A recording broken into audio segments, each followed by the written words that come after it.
JTBC 2026년 1분기 실적을 스루프트 회계로 분석하고 연말 매출 및 손익분기점을 예측해 보도록 하겠습니다. 매출은 11.8% 증가했는데 영업손실은 301.5%가 증가했습니다. 두퐁T 회전율 0.13회전이고 손익분기점은 14.8개월로 산출됩니다. 그리고 6월 19일 날 부도가 발생이 됐습니다. JTBC 사업 개요입니다.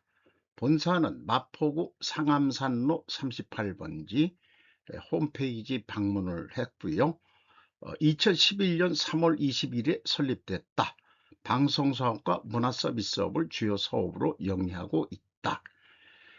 그리고 6월 15일에 서울회생법원의 회생 절차 개시 및 이에 따른 재산보전 처분과 포괄금지 명령 신청서를 제출했고, 아울러서 ARS 자율규조 조정지원 프로그램의 적용도 함께 신청했답니다. 그리고 6월 15일 법원으로부터 재산보전 처분 및 포괄금지 명령을 결정을 받았다고 소개를 하고 있는데, 6월 19일에 부도 발생을 또 공시를 했습니다. 부도 금액은 360억 원이고요. 부도 발생 은행은 우리은행 중앙기업 영업본부입니다. 부도 사유 및 경위, 부도 사유 법적 제한 때문에 그랬고, 부도 경위는 채무자 회생 및 파산에 관한 법률에 의한 재산보전 처분 명령에 따른 법적 지급 제한으로 부도 처리가 됐답니다. 들은 얘기고 저도 기억을 더듬어서 얘기하면 생각하면은 삼성이 홍씨 일가에게 준 것이나 다름없는 중앙일보와 TBC였다. 고 이건희 회장도 중앙일보 이사였는데 좀 한직에서 물러 있는데 그 삼남이었다고 그러죠. 이건희 씨가. 그 첫째도 뭐 그냥 물러나고, 어쨌든 이건희 씨가 삼성 회장이 되면서 그 물려줬었죠. 그런데 JTBC로 그 TBC를 그 전두환 정권 때 뺏겨가지고 JTBC로 방송을 부활시키면서 박근혜 때 삼성을 공격, 이재용을 감옥살이를 시켰죠. 은혜를 원수로 갚는 거 아닌가 하는 표현도 해보게 되는데요. 그런 JTBC가 부도가 드디어 났습니다. 상장 기업이 아닙니다. 발행 주식은 뭐 1억 1,500만 주나 되네요. 장부 가격은 4,538원이 되고 그렇습니다.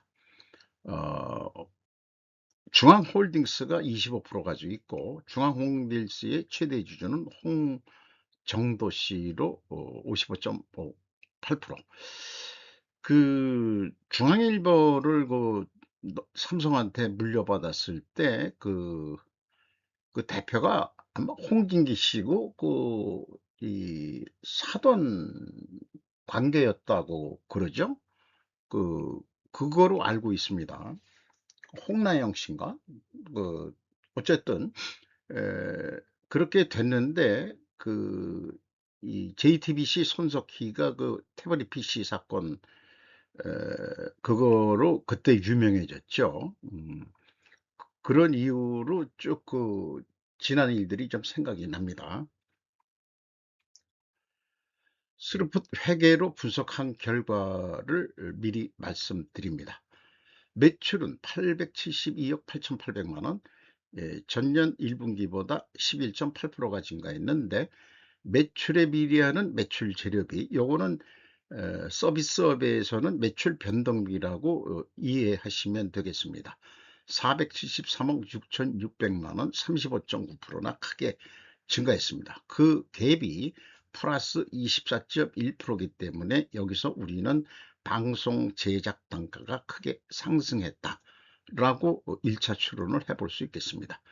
운영 경비가 또 27.6%나 크게 증가했습니다.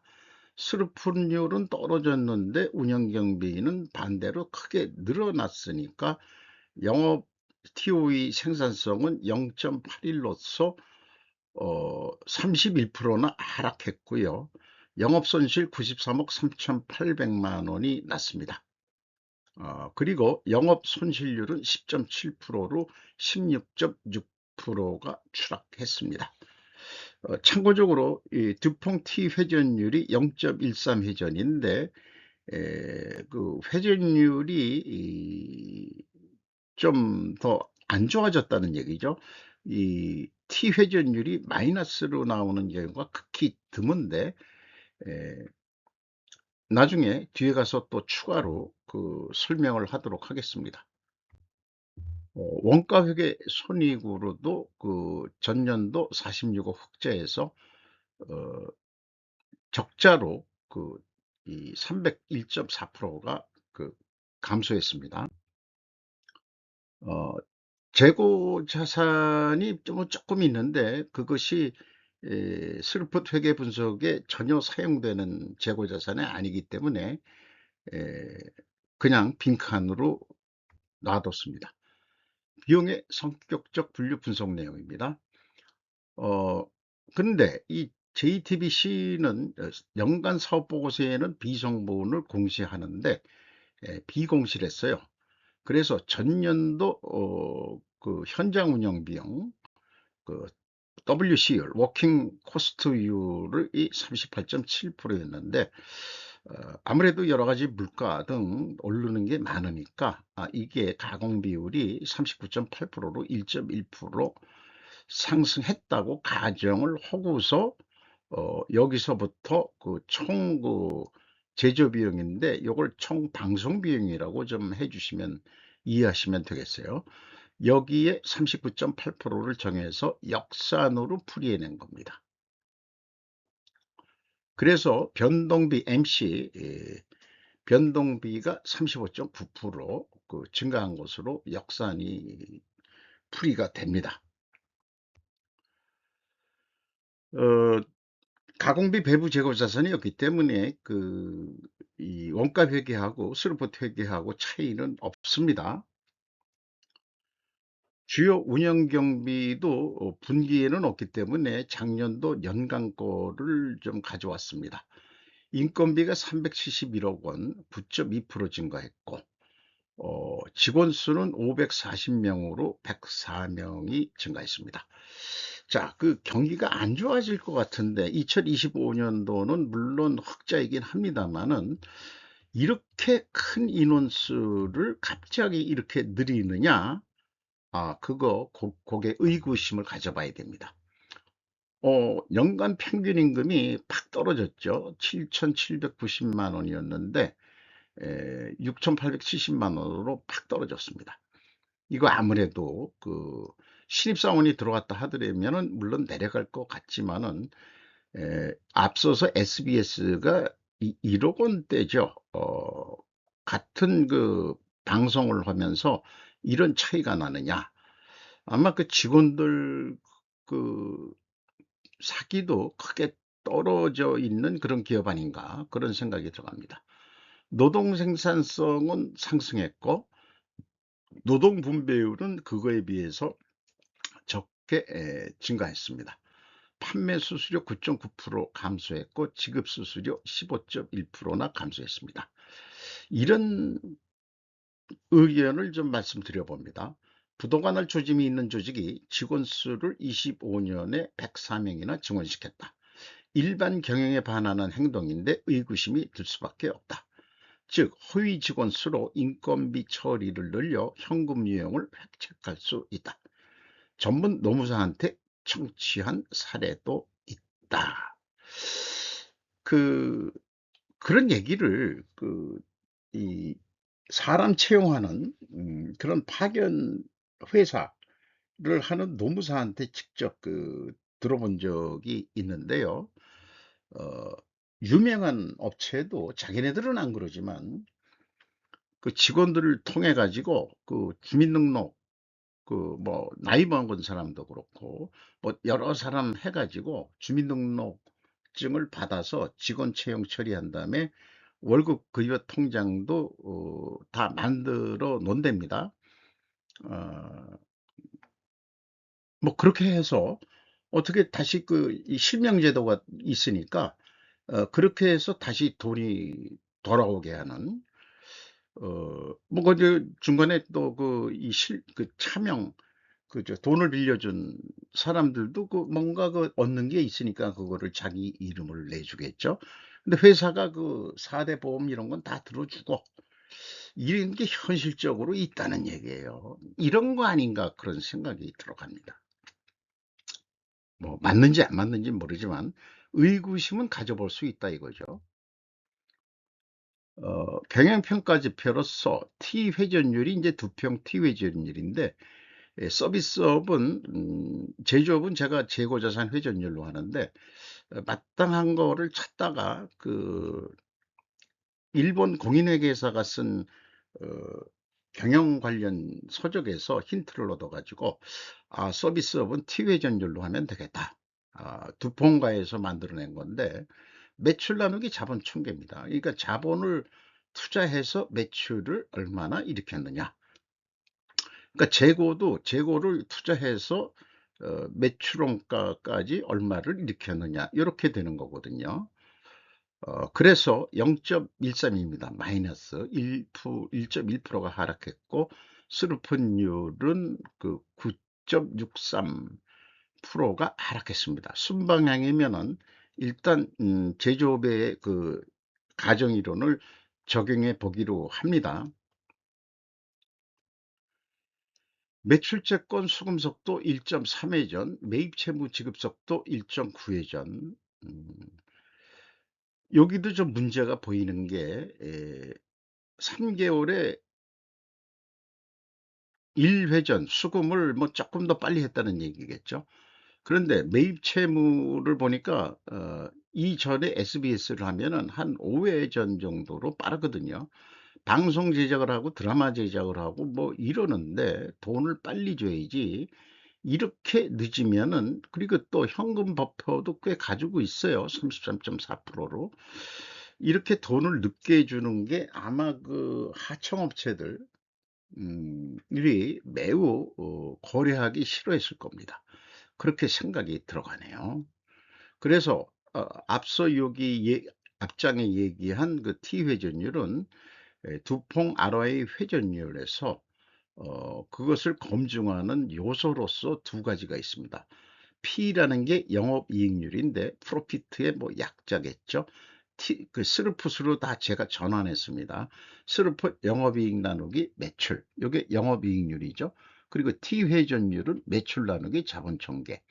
그래서 회수율을, ROI 자본 회수율은 P 곱하기 T로 검증을 한다.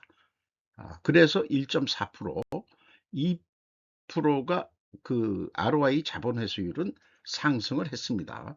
적자가 났는데도 이렇게 경영자 평가 지표로 이용을 합니다.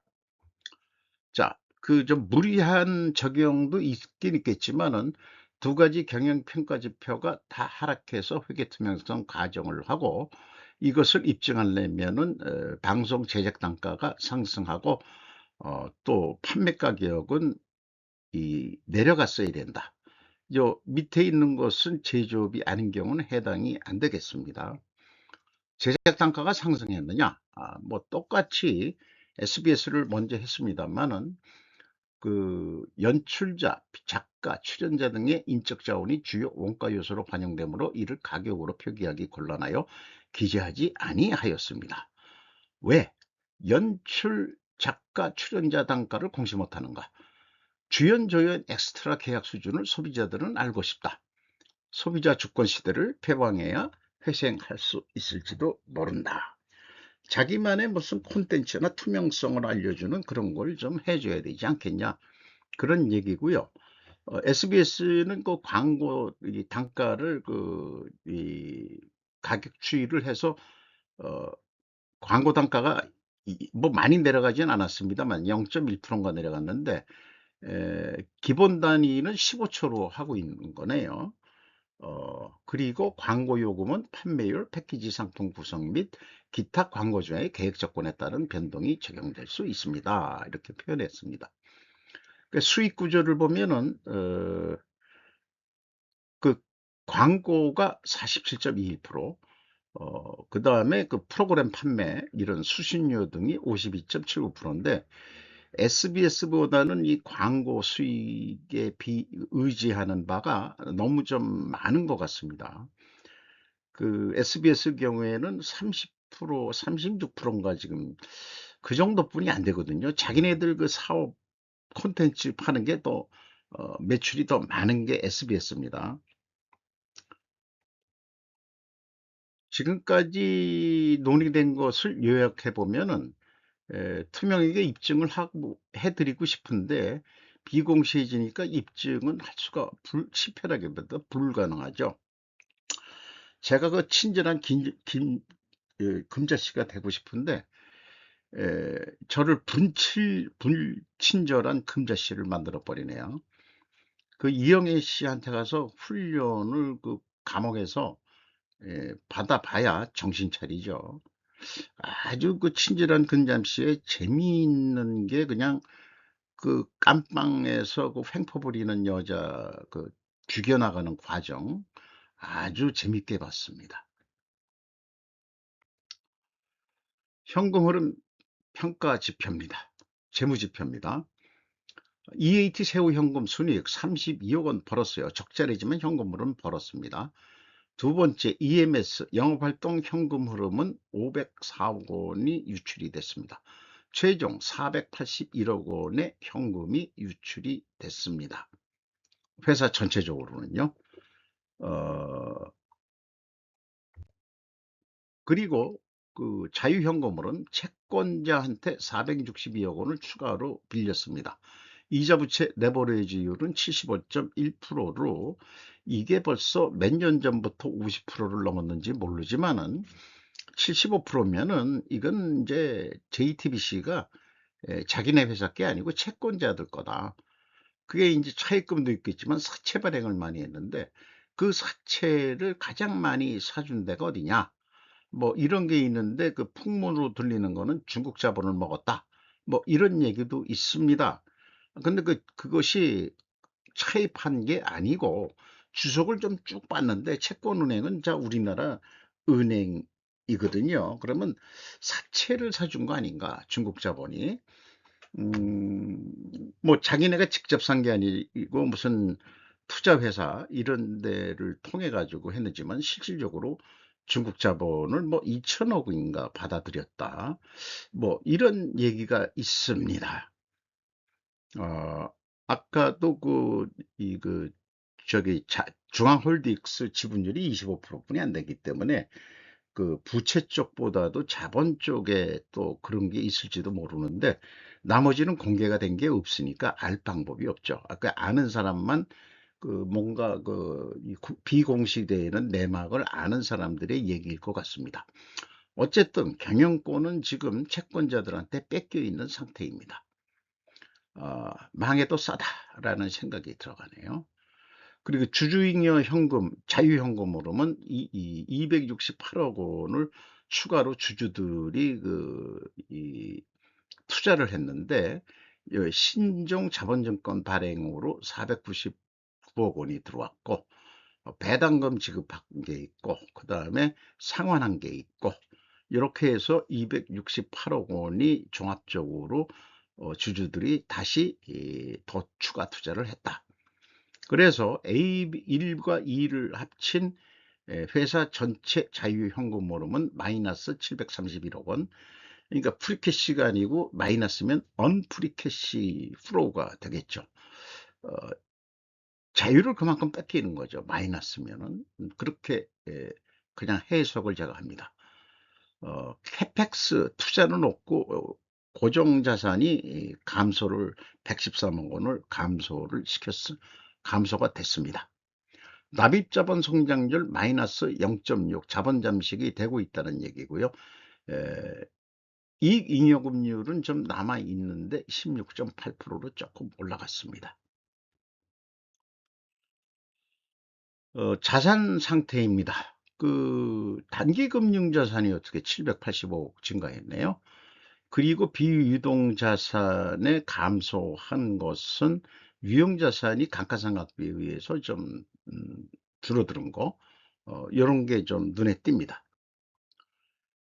그리고 부채 쪽에서 단기 및 유동성 장기 차입금이 2,136억 원으로 121억 원이 증가했습니다. 비유동 부채에서는 509억 원이 장기 차입금이 증가했습니다. 사채 포함입니다. 결손금률이 6,888억 원으로 누적이 됐네요. 결손금이 157억이 더 추가로 증가가 됐습니다. 1분기 실적을 토대로 손익분기점을 예측해 보면은 4,308억 원을 해야 됩니다. 일반적인 순리적인 1 더하기 300%보다 한 393%가 매출이 더 늘어나야 됩니다. 이것이 연내에 실현 가능하겠는지 좀 검증을 해보도록 하죠. 조금 더 추가적인 분석을 해보게 되고 예측하는 데 도움이 되기 위해서 전년도도 제가 동일한 방법으로 손익분기점이 아니고 요거는 그때는 흑자였으니까 1 더하기 300% 해가지고 슬픈율로 나누면 3,123억 원을 할 것이라고 예상을 했었을 겁니다. 그런데 실제 결과는 3,337억 원으로서 제가 좀 6.4% 낮게 예측을 했으니까 올해는 한 플러스 5% 정도 또 좀 높게 증가하는 것으로 계획을 세워보면 되겠죠. 그럼에도 불구하고 손익분기점 도달 시기는 2026년에 14.8개월이 걸립니다. 그러면 1년이 12달이니까 실현 불가능한 매출 목표가 되겠죠. 전년도에는 흑자였으니까 손익분기점이 10.7개월에 도달했습니다. 거의 11월 달 다 돼서 했으니까 11월하고 12월 매출 일으킨 게 이제 이 돈이 되는 거죠. 거기에서 이제 이 변동비가 뺀 게 이제 이익이 되겠죠. 이렇게 됐었는데 이렇게 예상을 하는데 올해 요 1분기 예상을 가지고 손익분기점 요거를 해보니까 14.8개월이면 실현이 불가능할 것 같네. 이렇게 되면은 실행 가능한 매출 계획을 다시 수정해 봐야 되겠죠. 그래서 어, 아까 393%인가 그거 올라가는데 310%만 해보자. 그래서 3,578억 원으로 예상을 해봅니다. 자, 그래서 이것을 어떤 광고 계약 단가라고 비유를 해보죠. 10초당 이거는 35만 7,800원의 광고 수익을 했다. 그러면은 33,400원이 적자다. 그러면 흑자를 만들려면 어떡할 거냐? 이게 실현 가능한 건데, 근데 추가 노력을 더 할 수밖에 없죠. T 회전율이 0.13이었는데 마이너스로 갈 때는 마이너스를 또 올려버리면은 그게 마이너스의 마이너스는 플러스가 돼버리니까 12.8% 추가 노력을 더 해보자. 좀 더 해봅시다. 그렇게 하면은 어, 광고 단가가 40만 원으로 올리면은 35만 7천 원인데 한 5만 원 돈 가까이나 올리는 거죠. 그러면은 남겠죠. 운영경비가 한 5.9% 증가하더라도 한 1,000원 돈 남는다. 이게 실행 가능할지는 뭐 이제 회생 신청했으니까 돈 나갈 거 좀 일단 끊고 장기 분할로 넘어가고 계정 과목이 뭐 또 그런 게 생길 거고 미지급금 뭐 이런 거나 매입 채무 이런 것도 동결이 돼 가지고 그런 이자 부담이나 뭐 이런 것들도 좀 만약에 법원이 수용을 했기 때문에 자, 원가 회계상으로는 뭐 제조업이 아니기 때문에 재고 감소나 증가 구분할 필요가 없겠습니다. 똑같으니까 총 방송 비용을 좀 예상을 해보고 또 매출 원가가 총 제조 비용이나 방송 비용하고 동일하게 되는 거죠. 그래서 이 손익분기점 매출을 하려면은 그 원가 회계상으로는 43만 원에 팔아야 된다는 논리가 나옵니다. 어 그 43만 원에 팔아야 되는데 광고 단가로 이렇게 삼성이 JTBC한테 광고 안 주죠. 그러면 뭐 딴 대기업한테 15초 10초 광고라고 합시다. 43만 천 원의 견적을 냈어요. 그렇게 못하겠다. 스루풋은 35만 7,800 원에 된다는데 나는 딴 방송국에 할 거야. 그러면 그 가격으로 합시다. 그러면은 적자가 7만 3천 원이 됩니다. 그래서 스루프처럼 40만 원으로 올렸을 때 어떻게 되냐? 여전히 적자를 못 면하는 거로 예측이 나옵니다. 따라서 이 획기적인 운영 경비 감소를 시키려면 현실적으로 직원 해고밖에는 없지 않겠냐. 그러니까 그 100명이나 갑자기 증원시켰다는 게 저는 이해할 수 없다는 얘기죠. 이것은 의도된 적자고 그다음에 그걸 위해 가지고 작업했던 게 아니냐. 돈은 뒤로 빼먹으면서 인건비를 빼먹는 거죠. 다시 한번 비교표를 만들면은 슬프 관점에서는 노력을 하면은 손익분기점 매출액이 4,038억 이면은 손익분기점을 돌아설 수 있다. 이게 실현 가능한, 도전 가능하고 실현 가능한 그런 실행 가능성 있는 계획을 세워보는데, 동일하게 원가 회계를 한다 그래도 원가 회계 개념으로는 적자를 면하지 못할 것입니다. 나머지 자료들은 템플릿 자료로서 어, 제조업에 주로 적용되는 이 스루풋 회계 논리이기 때문에 설명을 생략하기로 합니다. 어쨌든 그럼에도 불구하고 제조원가 회계를 쓰레기통에 버리고 새 회계 찾자. 글로벌 금융 세력인 린 포레스터 드 로스차일드 여사께서 원가 회계를 쓰레기통에 버리고 스루풋 회계를 하는 기업부터 대출을 해주겠어요 라고 1000명만 해준다면은 이 세계는 급변할 것입니다. 대변혁이 일어날 것으로 보입니다. 두 갈래 길이 있습니다. 저는 묵묵히 오른쪽 길 스루프트웨이를 길을 선택했습니다. 오늘도 좋은 하루 되시기 바랍니다. 굿다이.